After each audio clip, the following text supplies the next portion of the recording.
ஞாயிற்றுக்கிழமை சில பல காரணங்களுக்காக நான்வெஜ் எடுக்கவே இல்லை. அப்பாடா நிம்மதின்னு சொல்லியிருந்தேன். திங்கக்கிழமையும் அமாவாசைனங்காட்டி எப்படியும் இந்த வீக் எடுக்க மாட்டேன், அடுத்த ஞாயிற்றுக்கிழமை பார்த்துக்கலான்ட்டு இருந்தேன். ஆனால் இவங்கப்பா விடுவோமா நாங்கள் அப்படின்னு சொல்லி செவ்வாய்க்கிழமை காலையில் அமாவாசை முடிஞ்சிருச்சுன்னு சொல்லி மதியம் எடுத்துகிட்டு வந்துட்டாங்க.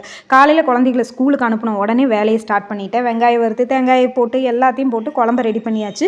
ஆனால் அதெல்லாம் வந்து பார்த்திங்கன்னா செஞ்ச டயரில் கலப்பில் வந்து வீடியோ எடுக்காமையே மதியம் சாப்பிட்டு முடிச்சாச்சு. ஈவினிங் குழந்தைங்க வந்ததுக்கப்புறம் வந்து பார்த்திங்கன்னா காடை லெக் பீஸை போட்டேன். என் பையன் அந்த லெக் பீஸை பார்த்துட்டு என்னம்மா சிக்கன் லெக் பீஸ் ரொம்ப குட்டியாக இருக்குது அப்படின்னு சொல்லி கேட்டான். ஃபஸ்ட் டைம் வந்து அவன் காடை சாப்பிட்றாங்காட்டி அவனுக்கு தெரியல.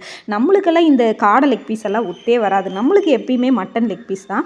மட்டன் ராஜ்கிரண் மாதிரி எலும்பை வச்சு கடிச்சு சாப்பிட்டா மட்டும்தான் நம்மளுக்கு கறி சாப்பிட்ட திருப்தியே வரும். இந்த சிக்கனோ காடையோ மீனோ இதெல்லாம் வந்து பார்த்திங்கன்னா கறி சாப்பிட்ட ஒரு திருப்தியே வர்றதில்லை. சரி, நைட்டுக்கு வந்து பார்த்திங்கன்னா இட்லியும் மட்டன் குழம்பும் வச்சுட்டு எல்லாத்துலேயும் கொஞ்சம் கொஞ்சம் வச்சுட்டு காடை 2 பீஸு, ஒரு எலும்பு ஒரு பீஸு, அதுக்கப்புறம் மட்டன் குழம்பு ஊற்றி இட்லி 2 வச்சு ஃபினிஷ் பண்ணிட்டேன் என்னோடய டின்னரை.